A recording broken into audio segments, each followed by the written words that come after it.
Good day, everyone. So, welcome to our first quarter review in Science 10. Let us have first a short recap of the most essential learning competencies that you have already covered in terms of our discussion during the first quarter. So the first one is describe the distribution of active volcanoes, earthquake epicenters, and major mountain belts. Second one, we have describe and relate the distribution of active volcanoes, earthquake epicenters, and major mountain belts to plate tectonic theory. And the third one, we have describe the different types of plate boundaries. Fourth one, explain the different processes that occur along the plate tectonic boundaries. And we have also described the internal structure of the Earth, describe the possible causes of plate movement, and lastly, enumerate all the lines of evidences that supports the plate movement. So first things first, what we have tackled here during your first topic in the earth science subject during quarter one is that we have described the different locations of volcanoes, earthquakes, as well as mountain ranges, that they are actually located in one particular area or commonly in one particular area. And commonly they are also located where the other events happen, such as volcanoes, earthquakes, mountain ranges. Yun po yung sabihin po nating location. Kung nasaan yung majority ng mountain ranges, nasaan yung majority ng earthquake as well as volcano, they are commonly the same or the same location na sinasabi po natin dito. So, last time po, we have identified that during the first lesson that we have, nangyari po natin dito ay na-discuss po natin ang pag-locate ng earthquake's epicenter. And we have mentioned that in order for us to locate the earthquake's epicenter, we have to use at least three seismic stations or sabihin po natin yung mga stations na ginagamit ng PHIVOLCS or Philippine Institute of Volcanology and Seismology in order for them to locate the epicenter or the center of the earthquake. Okay po, you have already your activity number one that has been implemented in order for you to locate the earthquake's epicenter using three seismic stations because you cannot use two seismic stations only because you have 50-50 chance that your prediction will be correct or not. So yun po yung pinaka-major things that we have tackled here. Another thing is pertaining to earthquake, pertaining to magnitude most specifically. Kapag sinabi po nating magnitude, this is actually the numerical value of the energy released. Okay po, the energy released of the earthquake. So commonly, the higher the magnitude, the greater the impact of tsunami is or the greater the tsunami is.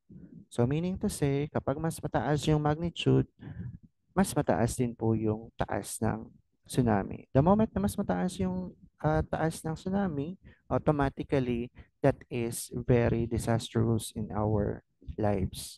Okay po, so sana tandaan po natin yan. Alright, so another thing that we have tackled already is pertaining to the description of different plate boundaries as well as its processes that occur along the plate boundaries. So we have tackled different geologic processes of the convergent, divergent, and then the transform fault boundary, and of course the possible geologic events that may happen during those processes. Okay po. So dito sa geologic processes natin, very familiar na kayo dito, no? Convergent, the forces are moving towards each other. Divergent, we have the forces are moving away from one another. And then the transform fault plate boundary is the force is splitting apart from one another. Okay po. So there are different geologic formations that are possible through continental to continental, continental to oceanic, and then oceanic to oceanic geologic formations.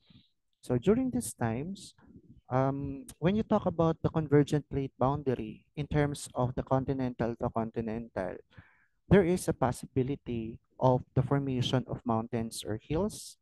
While when you talk about the continental to oceanic in terms of convergent plate boundary, we can possibly have here the trenches or where the slab pull or the subduction happens.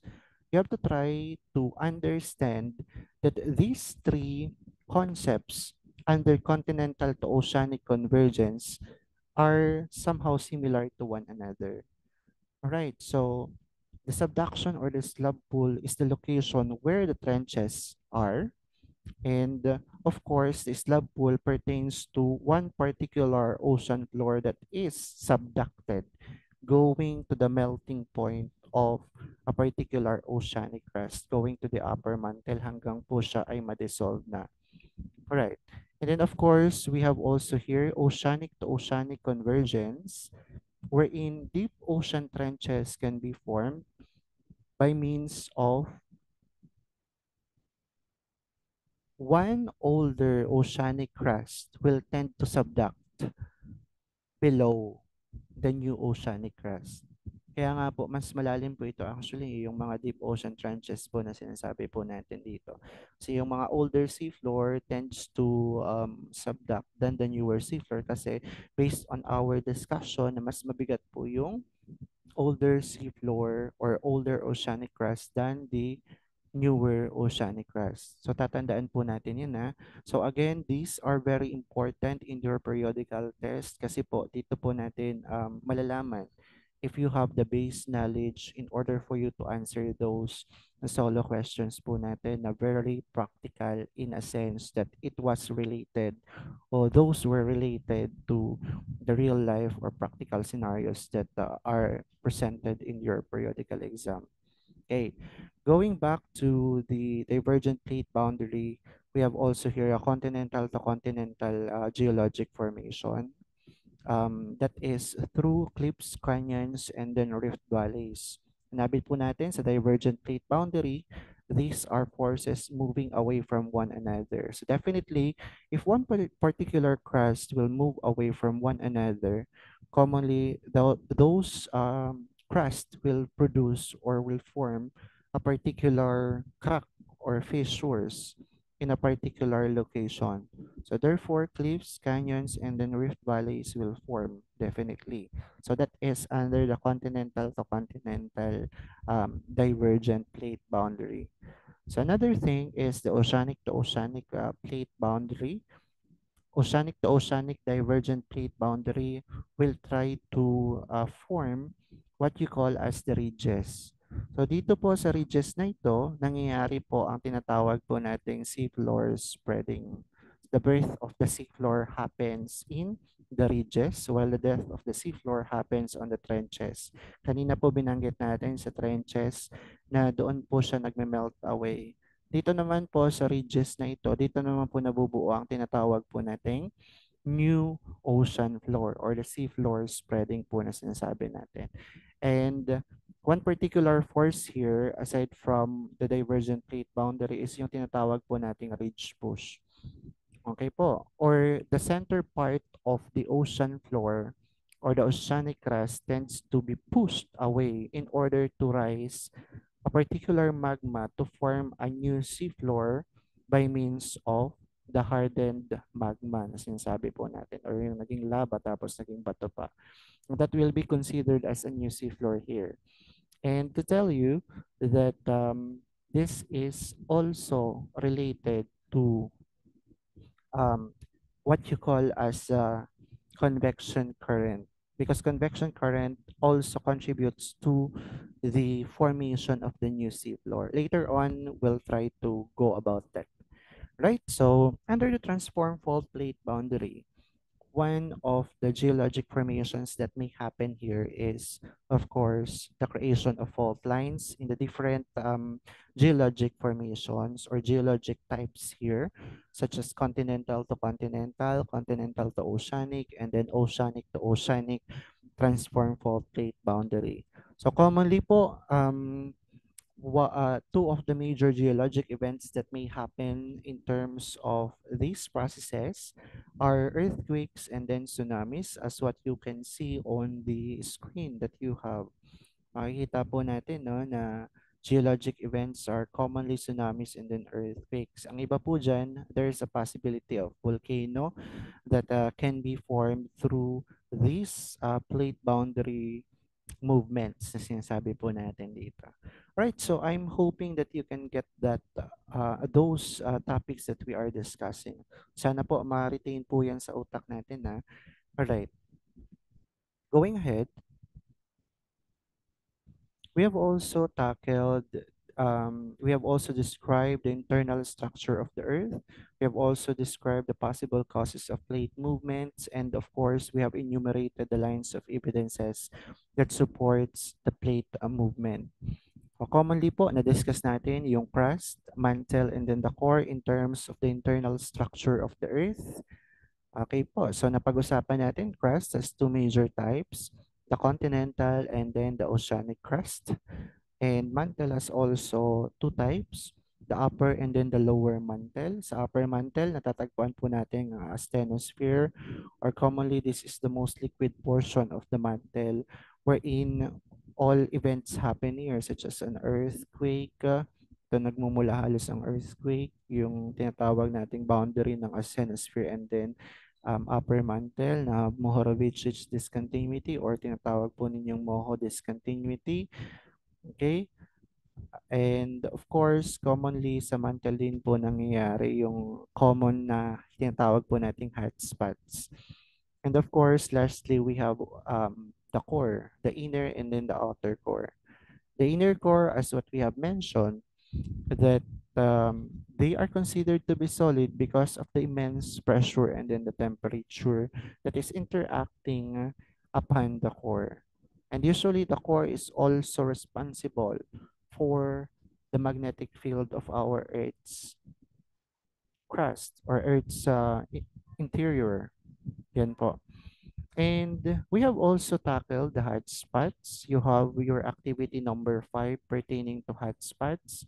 That hotspots are hot plume that are responsible for the creation of the series of volcanoes or tinatawag nating mga volcanic island arc. Na commonly, yung pinakaunang nag-occur na volcano ay considered to be the oldest and then the newest will be the recent one. Alright. So, sana tatandaan po natin yan. And of course, we have also tackled the seafloor spreading and then the convection current. Convection current can be related to the concept of boiling a water.